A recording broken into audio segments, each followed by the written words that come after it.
A family from the Acadiana region whose bloodline is of Native American descent, but say they've been denied recognition and membership into the Chitimacha tribe in Sherrington because of the color of their skin. They're black, African American. According to family members, anywhere from 300 to a couple thousand people across the nation have ties to the Chitimacha, but have been stripped of their heritage, largely due to a constitutional clause. My family came up around Homer, Louisiana. They migrated during the time when, things was rough for the Indians, so they came to New Orleans. And they passed off as black because they was dark-skinned, and they never even talked about it. They never mentioned it because, they were scared because they didn't want to get sent to the reservation. All glory go to the Creator. It's an honor to be here today.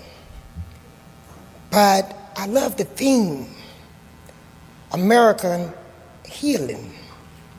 Well, first, let's think about something. Where did America come from? Have it always been America? Or was it just created to be America? Who are the real Americans? America keep changing and changing and changing. Let's go back in time when the American Indians looked like I look and roamed the southeast part of the United States freely. I love what the mayor said. We have to tell the truth. We cannot heal America till we fix the foundation. Can we start right there? Imagine this. It is the year 1492. A lone ship cuts through the ocean waves, guided not just by the stars, by the ambitions of a man seeking wealth, redemption, and a legacy. A Sephardic Jew navigating under the Spanish crown sailed into the unknown world. He would later be known as Christopher Columbus in modern times. His dreams are vast and mysterious as the waters beneath him. What awaited him on the horizon would not only change his fate, but the fate of an entire continent. As these ships, the Nina, Pinta, and Santa Maria, finally reached the land, he encountered a people unlike any he had imagined. Their skins shimmered under the sun. Their culture was complex. Their ways of life harmonious with the land. He wrote of their beauty, their generosity, their innocence, and the rich land they inhabited. To Columbus, so-called, they were both a marvel and an opportunity. A people that could be converted and civilized to his way of life. But this initial awe gave way to centuries of exploitation and violence. This was their world long before it was anyone's else. They were not nameless or faceless. But what happened to them? How did they go from being a people of the land to an identity lost in the tides of time? This is their story. Let's start where this story begins. When Columbus first landed, he called them Negroes de Terra, Indios.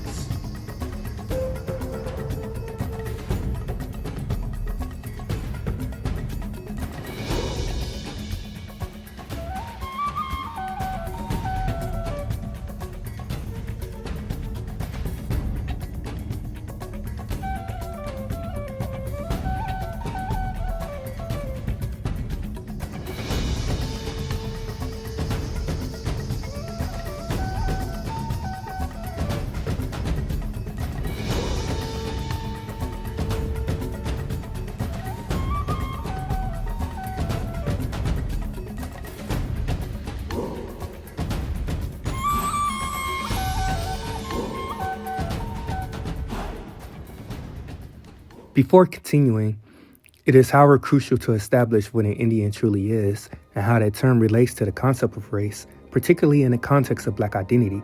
The connection is straightforward.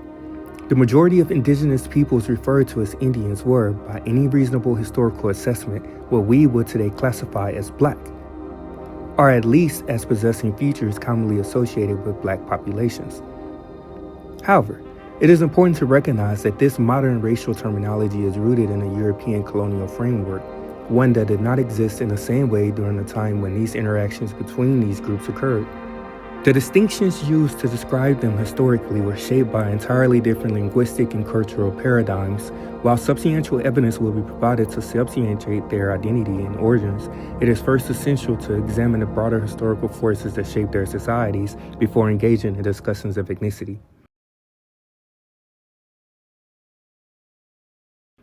In 1492, the term Moor and Negro were widely used to describe dark-skinned people. The term Moor was used to describe dark-skinned individuals in general, regardless of whether they were Muslim, Christian, or Jewish. It is also important to note that despite their geographical location, as long as they were dark-skinned, they were mentioned as Moorish. In European discourse contemporaneously, Moor was a catch-all term for anyone who had dark skin. Similarly, the term Negro was also used interchangeably with Moor. It wasn't tied to ethnicity in the same way modern terms are, but rather to physical appearance. Many early European writers, constrained by their own cultural understandings of race, often resorted to comparisons with Africans when describing darker-skinned indigenous groups. This is evident in Spanish and Jesuit accounts. They refer to certain indigenous populations as Negroes, or blacks of the lands, Negroes de Terra.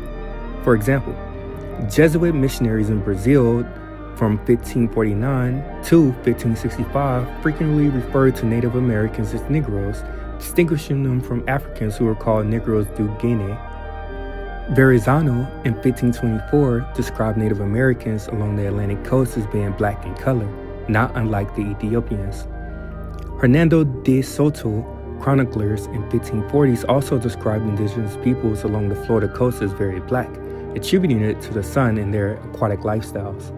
If these descriptions were made by direct observers, why are they often so dismissed as exaggerations or misinterpretations? Why do we not see these observations reflected in modern representations of pre-Columbian America? Jack B. Forbes's The Use of the Terms Negro and Black to include persons of Native American ancestry in Anglo North America. They argue strongly that by the later half of the 16th century, the English were referring to the peoples of Africa as Ethiopians, Blackamoors, Negroes, and Moors, somewhat used interchangeably. Negro gradually came to be the dominant term, especially after the exhaustive contact with the Spanish and the Portuguese. What is not clear is the extent to which the term Negro was consciously translated as black. The automatic association of Negro with black color cannot be assumed, since many black Africans are actually of medium or dark brown color. Another concept we have to put into contemporary historical context is the term Indios itself. During the medieval period, the term India was indeed used to refer to a wide range of distant lands. European maps from the time marked locations as India when they were perceived as exotic, far-off regions. The medieval world recognized multiple Indias, as the term was applied to both the Indian subcontinent, Southeast Asia, and not widely known parts of East Africa, and by extension the Arabian Peninsula, all of which were seen as a part of a broader, the Oriental East. After the voyages of Columbus, Indios became the term used to describe the indigenous peoples of the Americas, as part of the Americas were called India. In fact, the phrase East Indian comes from the differentiation from the West Indies coined by the British when they, through the East Indian Company, started trading in the region in the 17th century. So in essence, India originally meant far distant land, and Indios meant people of the far distant land. We can actually beg the question and simply wonder and speculate that maybe Columbus, through the experienced Moorish navigators, cartographers, had known exactly where he was going. But I digress. Maybe he was driven by a need we haven't recognized, as the fall of the last Moorish stronghold in Granada, specifically the Alhambra, marked the end of centuries of Moorish rule in the Iberian Peninsula.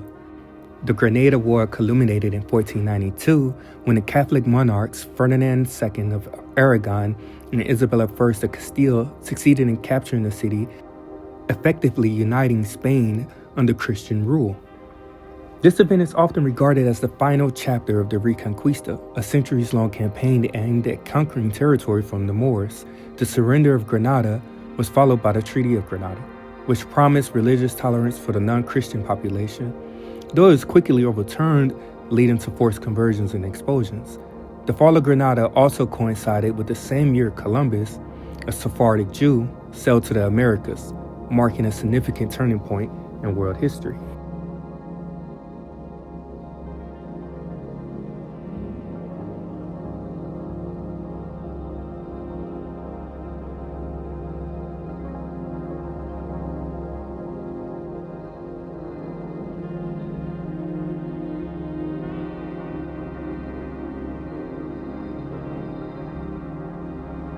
Columbus made his first contact with the Taino people on October 12, 1492. When he and his crew landed on Guanahana, which he later renamed to San Salvador, in the Bahamas, the Taino were an Arawakan-speaking people native to the Caribbean, inhabiting parts of the Bahamas, Cuba, Hispaniola, Puerto Rico, and Jamaica. Columbus's journey entries provide insight into his first observations of the Taino. Columbus noted that they swam out to the ships offering gifts such as parrots, cotton, food, without expecting anything in return. He wrote in his logbook, "They brought us parrots and balls of cotton and spears and many other things, which they exchanged for glass beads and hawk's bells. They willingly traded everything they owned. They do not bear arms, and they do not know them." He remarked on their physique, stating, "They are very gentle and without knowledge of what is evil, nor do they murder or steal." He also viewed them as easily exploitable, writing, "They should be good servants. I think they can very easily be made Christians, for they seem to have no religion." Columbus quickly fixated on gold, noticing that some Taino wore small gold pieces of jewelry, leading him to Hispaniola, where he believed there were greater gold deposits. Columbus departed for Spain in January 1493, leaving behind 39 men in a settlement called La Navidad in present-day Haiti.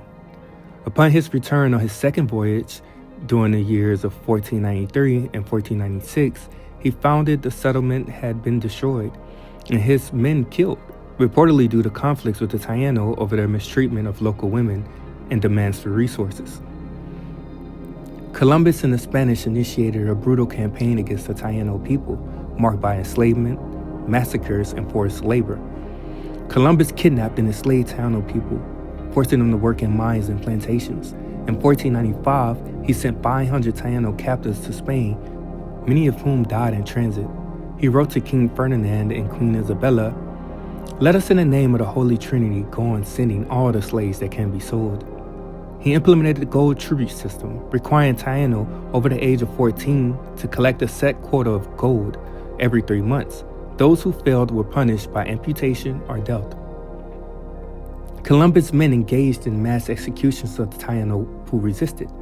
Bartolomé de la Casa, a Spanish priest who later opposed the cruelty, wrote, "Such inhumanities and barbarisms were committed in my sight as no age can parallel. My eyes have seen these acts so foreign to human nature that I now tremble as I write." Spanish forces would cut off the ears and noses of those who disobeyed and burn them alive as a warning to others. Columbus' men took Taino women and girls as sex slaves. In one letter, he casually mentioned girls from 9 to 10 are now in demand. Spanish accounts indicate that some Taino women chose suicide over enslavement. The arrival of the Spanish introduced smallpox, measles, and influenza, devastating the Taino population. By 1514, fewer than 3,000 Taino remained in Hispaniola, down from an estimated 300,000 to 1 million in 1492. By 1550, the Taino people were nearly extinct due to war, enslavement, forced labor, and disease. Columbus' treatment of the Taino was so heinous that he was recalled back to Spain.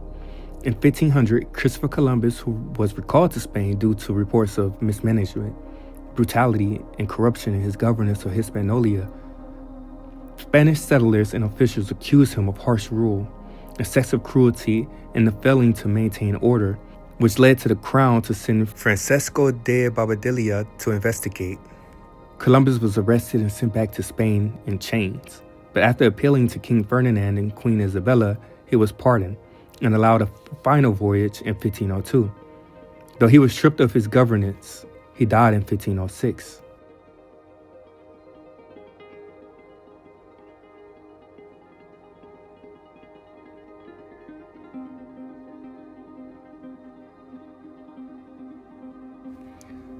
Columbus's treatment of the Taino people would serve as a precursor to the inhumane acts committed throughout the colonization of the Americas.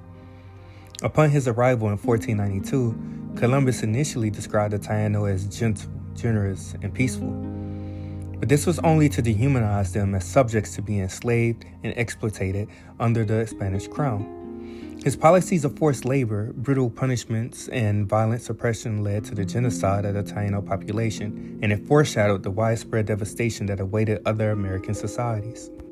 This systematic destruction would soon extend beyond the Caribbean, with civilizations such as the Aztec, Inca, Taino being completely dismantled, while groups like the Cherokee, Powhatan, and Arawak faced similar fates of displacement, war, and disease. Early European explorers often recorded detailed observations, descriptions, and artistic depictions of the indigenous people they encountered, which now serves as historical records. These accounts range from admiration of their physical stature and governance to blatant justification for their conquest and enslavement.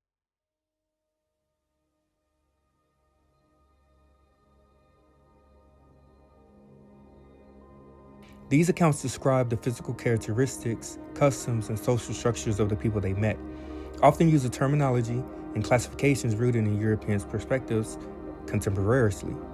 Figures such as John Smith, Hernan Cortes, and Samuel de Champlain documented indigenous customs while also rationalizing their subjugation through European superiority narratives. As we examine the words, the artwork, and first-hand reports left by these explorers, we can gain insight into some of the ways in which indigenous people were framed, sometimes with awe, respect, other times with demonization and vilification, paving their way for their forced assimilation and subjugation. These accounts describe the physical characteristics, customs, and social structures of the people they met. These terms were often submerged in European perspectives. But one striking detail that emerges from these early descriptions is the repeated reference to indigenous peoples as being copper-colored, swarthy, or dark-skinned. Many explorers, settlers, and chroniclers described the native populations of the Caribbean and the Americas using terms that indicated a range of rich brown complexions, often comparing them to various shades of mahogany, cinnamon, bronze, and brown red. Not only that, historical artistic depictions further reinforce these accounts. Paintings, engravings, and sculptures from the early colonial period often illustrate indigenous Americans with features and skin tones that contrast sharply with the fairer European settlers. For example, the artwork showcasing the Taino people Columbus encountered in Hispaniola and the Bahamas depicts them as dark-skinned with strong features. Moreover, indigenous individuals taken back to Europe and presented to the royal courts were described in writings as exhibiting complexions that were distinct from Europeans and often compared to what we might today associate with African or South Pacific populations. Additionally, linguistic evidence from colonial dictionaries and documents also highlights how Europeans struggled to classify the indigenous populations that they had encountered. The term Indian red, for instance, was historically associated with the reddish-brown pigment, and it was later changed due to controversies over its racial implications. The early anthropological descriptions of Native Americans often included words like Negroid, swarthy, and copper-colored, further illustrating the complexity of racial classifications in the colonial era. The Indian red became so controversial that, in the name of political correctness, they changed the color from Indian red to chestnut. Furthermore, skeletal studies and anthropological findings suggest that the earliest inhabitants of the Americas displayed morphological features that some scientists have linked more closely to populations from Africa, Australia, or the South Pacific, rather than Northeast Asians or modern Native Americans. These findings challenge simplistic narratives of a single homogeneous Native American ancestry and highlights the diversity of the indigenous populations encountered by the Europeans. While modern classifications have imposed rigid racial categories, historical records indicate that the native populations were understood in much more fluid and varied ways, often described in terms that emphasize their dark complexions and distinct features. Early European explorers meticulously documented their encounters with indigenous peoples, leaving behind these detailed descriptions. These accounts not only recorded physical attributes, but also reflect the European attempts to categorize these populations within familiar racial paradigms.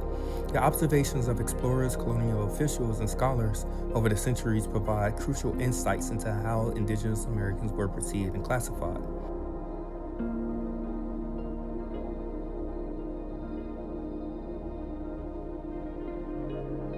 The historical classification of indigenous American populations have long been subject to racial distortions imposed by the European colonial powers. The systematic erasure of indigenous groups with darker skin tones, combined with the racialization of slavery, contribute to a redefinition of who was considered Indian versus who was categorized as Negro or Black. This essay argues the indigenous American populations included Black people, not only due to early African indigenous interactions, but also because pre-colonial Native American societies already had dark-skinned peoples amongst them. One of the strongest pieces of evidence that indigenous populations included darker-skinned people comes from first-hand European accounts. For instance, in 1492, Christopher Columbus described the Caribbean natives as the color of the Canary Islanders, neither black nor white. However, Ferdinand Columbus recorded that his father saw Negroes north of Honduras. Giovanni de Verrazano in 1524 described Native Americans along the Carolina coast as black in color, not unlike the Ethiopians. Cabaza de Vaca in 1542 wrote that the indigenous peoples of the American Southeast had no other color than the Negroes of Guinea. In 1540, Francisco Vázquez de Coronado described southwestern indigenous peoples as a very dark complexion. The accounts force us to ask, were the dark-skinned indigenous people described by Europeans truly distinct from the African populations that were later brought due to enslavement? Were they absorbed into the racial category of Negro as colonial rule solidified? When we look at these old census records and they distinguish between race and color, were they included under different classifications other than Native American or Indian? Further accounts confirm the presence of indigenous groups that had black or near black skin, such as William Byrd II in 1728 noted that some Virginia Indians had a Negro complexion. John Lawson in 1709 described indigenous groups in the Carolinas as tawny, but some darker than others. Otto von Kotzebue in 1815 and 1818 described native California women as having much of the Negro in their countenance. Horatio Hall in 1838 and 1842 noted that some Californian tribes were nearly black. If these descriptions were common among European explorers and scholars, we must ask, why did later racial categorizations and categories erase these populations and fold them into the category of black? Was it due to their skin complexion? The European colonial framework imposed rigid racial categories that did not reflect the diversity of indigenous American populations. Over time, darker-skinned indigenous people were systematically reclassified as Negroes to fit the racial binary of black versus white. We can see in South Carolina in 1719, they legally ruled that any enslaved person who was not entirely Indian was to be classified as Negro. Virginia in 1682 passed laws that combined Indian and Africans into one categories, Negroes and other slaves. The 1890 U.S. Census used the term black for anyone with 3/4 or more black blood, effectively erasing many mixed indigenous African populations. The 1930 U.S. Census ruled that a person of mixed Indian and Negro blood shall be returned as Negro unless the Indian blood predominates. James Hugo Johnston in 1937 noted that the blood of the southern U.S. population was unquestionably Indian, and that the Indian has not disappeared from the land but is now part of the Negro population. These policies led us to a crucial question. Did Indians disappear, or were they simply reclassified as black? When the enslaved Africans were brought here, who did they find on the plantations? Black indentured servants from Europe, or the enslaved black Indian population? These are questions that we must wonder. The forced racial reclassification of Native Americans raises another question. If a black person today has significant indigenous ancestry but no tribal recognition, does that make them any less Native? Beyond these racial reclassifications, historical and anthropological evidence suggests that some indigenous American groups were perceived as already dark-skinned long before European contact. C.S. Rafinesque in 1832 argued that there were men of all sizes, features, and complexions in this hemisphere before 1492, including black nations. A Spanish account described the inhabitants of various indigenous regions as dark brown. The Osages and Quas were recorded as being very dark-skinned.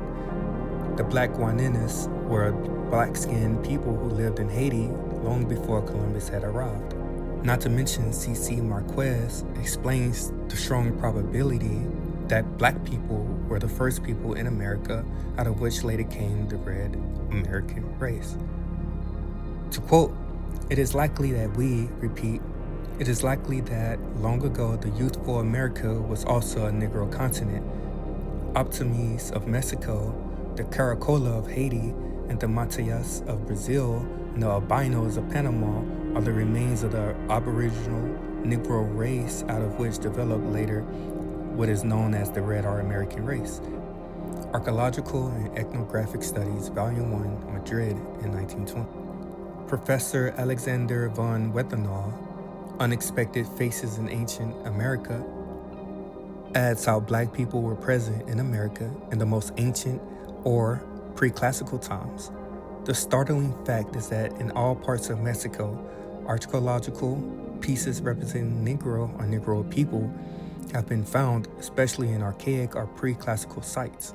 In America before Columbus, Professor Leo Weiner states, the presence of Negroes with their trading masters is proved by the representation of Negroes in American sculptures and design, but more specifically by Columbus, emphatic reference to Negro traders from Guinea who trafficked in gold aloe guanin of precisely the same composition and bearing the same name is frequently referred to by early writers in Africa and the discovery of the Americas. In this regard, the testimony of Nicholas Leon proved instructive on how ancient the black presence was in America. In fact, he says that black people were the original peoples of Mexico. The almost extinction of the original Negroes during the time of the Spanish conquest and the memories of them in the most ancient traditions induce us to believe that the Negroes were the first inhabitants of Mexico. This was stated in Historia General de Mexico. These reports demand that we ask, how did these groups disappear from modern racial narratives? Moreover, descriptions of indigenous peoples in California suggest that some tribes were already black-skinned way before African enslavement were introduced to the region. The Native American Negroes of New California, San Diego, were described as complete Negroes in terms of physical features.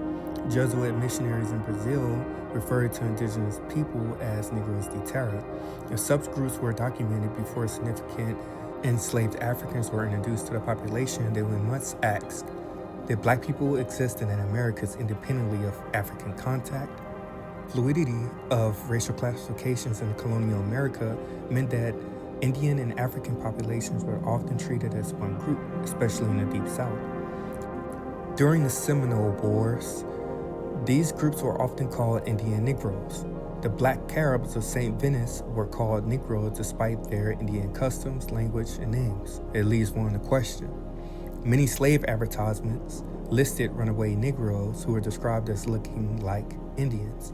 A Massachusetts law in 1809 declared that all Indians and people of color hitherto known as and called Indians are hereby made and declared to be citizens.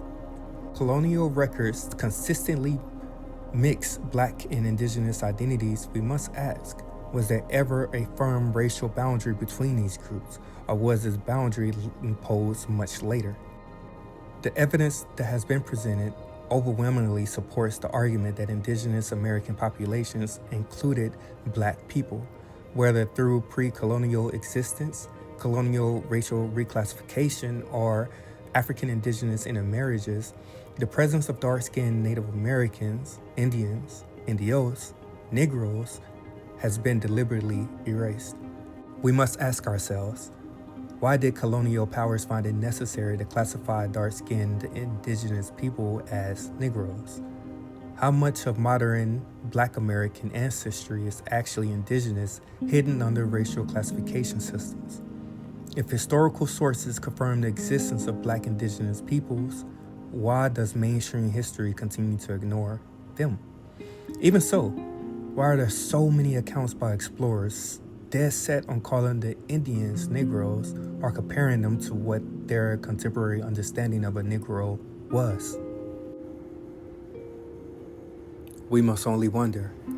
The Tabacco Moors, also known as cigar store Indians or Moors tobacconists, were carved wooden figures commonly placed outside of European and American tobacco shops from the 17th to 19th centuries.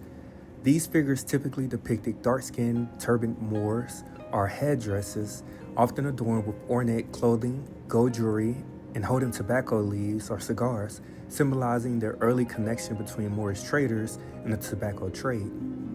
Their imagery was rooted in the historical role of Moors in Mediterranean and transatlantic commerce, reflecting the exoticization of non-European peoples and branding of luxury goods. Over time, these depictions became stylized representations of Moorish merchants, reinforcing their historical presence in global trade networks. History, as with all sciences, must evolve beyond mere repetition of established narratives. If we seek truth, we must question the accounts that has been passed down and reassess the evidence with unbiased eyes. Have we allowed the bias of early European chroniclers to shape our understandings of the diverse peoples who inhabited the Americas before 1492? Have we uncritically accepted classifications that fail to acknowledge the full spectrum of indigenous identities? And through paper genocide, have we completely forgotten an entire population that existed here long before they were called Negroes? European accounts, such as those that were mentioned earlier, presented compelling evidence that the indigenous populations of the Americas were not monolithic. Anthropographic records describe a vast range of physical features. Various people of all sizes, features, and complexions existed in the Americas prior to European contact. Some groups, such as the Usakas, Peruas, Paras, and Shons, were noted to be as white as Spaniards, while others, such as the Choco, Mandabis, and Urarus, were described as Black as Africans. If such diversity existed, why has history often reduced them to a singular red race? While historical sources indicate that indigenous groups varied not only in skin tone, but also in other phenotypic traits, some have scanty beards like the Tartars and Chinese, while others have full bushy beards. The Tinguas, or Patagons, were recorded as towering between 7 and 8 feet tall, while the Guatemas stood only 4 or 5 feet height. Given the spectrum of variation, can we continue to uphold rigid racial classifications that simply do not reflect the reality documented by early explorers? Further challenging modern racial paradigms is the documentation of Black indigenous groups in the Americas. Many European explorers, again, in their research, detailed numerous tribes that bore distinctly African-like features, yet were native to the Americas long before the transatlantic slave trade. The Auroras or Coros of Cumana, described as black-skinned but with fine features and long hair, akin to the Jolos and Galas of Africa. The Esteros of New California, noted for their resemblance to Hattenots and other Negretian tribes. The American Negroes of Coraneque and Choca, recorded in 1506 as woolly hair and dark skin. The Black Caribs of the Caribbean, known as Guananinis, an indigenous group distinctly different from the stereotypical Carib people. If such groups were documented, why do mainstream historical narratives rarely acknowledge their existence? Could it be that racial constructs imposed by European colonists were designed to erase or absorb these populations into more convenient categories? One notable example is the famous Moor with emerald level sculpture in the Green Vault of Dresden, Germany. It has been identified not as African, but as indigenous Native American from Florida. His body tattoos, jewelry, and attire align with indigenous traditions despite his dark skin tone. If Europeans could recognize the distinction between Moors and indigenous peoples, why have modern history homogenized these identities and sometimes delineated what it means to be African, what it means to be American, and the historical allegory surrounding the Moors? If history is to progress, it must be freed from the oversimplified racial paradigms that has been imposed upon it. The indigenous peoples of the Americas are far more diverse than commonly portrayed, with a spectrum of physical features that defied the rigid classifications imposed by colonial rulers. We must ask ourselves, have we allowed historical narratives to erase the full complexity of indigenous identity? How many modern perceptions of race are shaped by colonial constructs rather than historical realities? If Europeans acknowledged dark-skinned indigenous groups, why is their existence still questioned today? What other truths remain buried beneath centuries of misclassifications? As Rafinesque urged, history must be improved like every other science, by seeking truth and telling it.